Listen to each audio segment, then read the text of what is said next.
1/3 of people's lives is spent sleeping. That amounts to about 24 years, according to the book Sleep Disorders by Gail Stewart. Everyone sleeps, in the daytime or the nighttime. Imagine the worst night's sleep that you've ever had, the one where you watched every hour tick past on the clock and it felt like you only got 5 minutes of sleep. For people living with sleep disorders, this is sometimes how they feel. I value sleep very highly. It is even proven that getting enough quality sleep at night reduces the risk of obesity, diabetes, high blood pressure, common colds, and many other health issues, according to a 2012 article, Sleep Health.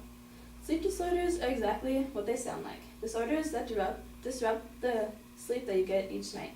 They range from mild to extreme. Today, I will speak to you about the general category of sleep disorders, explain what they are, and tell about 2 examples and treatments for them. Sleep disorders vary, but they have similar signs and symptoms. I have this poster here, and it lists the 4 factors or causes of sleep disorders: physical, medical, psychiatric, and environmental. Physical factors include ulcers or pain, such as this woman who appears to have a headache or some other pain. Medical factors include asthma or breathing-related disorders, and psychiatric is depression or anxiety. And lastly, environmental is smoking or alcohol use that affects your sleep. It's important to recognize major signs of sleep disorders and differentiate between a sleep disorder or just a bad night's rest. Some major signs of a sleep disorder include being abnormally tired, lacking energy, having slow reaction, having an extreme need for caffeine, trouble concentrating, and a few more as I relate to this chart up here, such as poor attention span, irritability, easily frustrated, poor motivation, and poor organization skills. Sleep is not a luxury, it is a necessity. Some people don't get the necessary sleep they need each night. Linda Byer's book, Sleep Disorders, states that there are over 70 sleep disorders that affect millions of people each year. I have a pamphlet that I'll be handing out after this speech that lists some more common sleep disorders and facts about them. The first type that I'll talk about today is insomnia, which is characterized by not being able to fall or stay asleep. This usually happens when people are light sleepers and they lack quality sleep. There are 2 types of insomnia, temporary and chronic. Temporary is caused by pain or daily stress, and it's shorter than chronic. Chronic is more severe and can lead to depression, and people should seek treatment if they have chronic insomnia.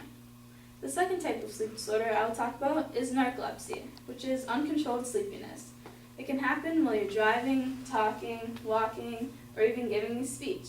What happens is people fall into deep REM or REM sleep. It's thought to be caused by a nervous system disorder, but it's not exactly proven. People have reported that it feels like hallucinations as they're trying to do daily activities and struggling to stay awake. It can last from 30 seconds to even minutes. Luckily, some sleep disorders can be treated, if not cured. It's important that if a disorder cannot be cured, you seek treatment to get it under control.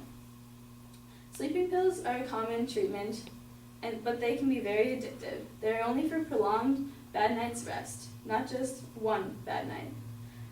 To manage sleep disorders, it's important just to simply go to bed when you're tired, avoid eating or drinking alcohol before bed, and exercising daily.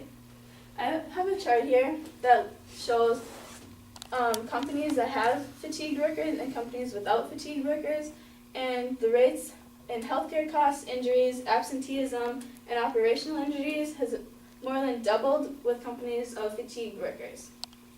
To treat insomnia, it's recommended that you do a sleep study since everyone's cases are different, and behavioral therapy is also highly recommended, where you write in a sleep diary to track what you do each day to see if something's triggering your insomnia. In researching, I found an article from the website PubMed Health, which suggested that eating light, planning regular naps, taking medications to stay awake help treat insomnia and also narcolepsy.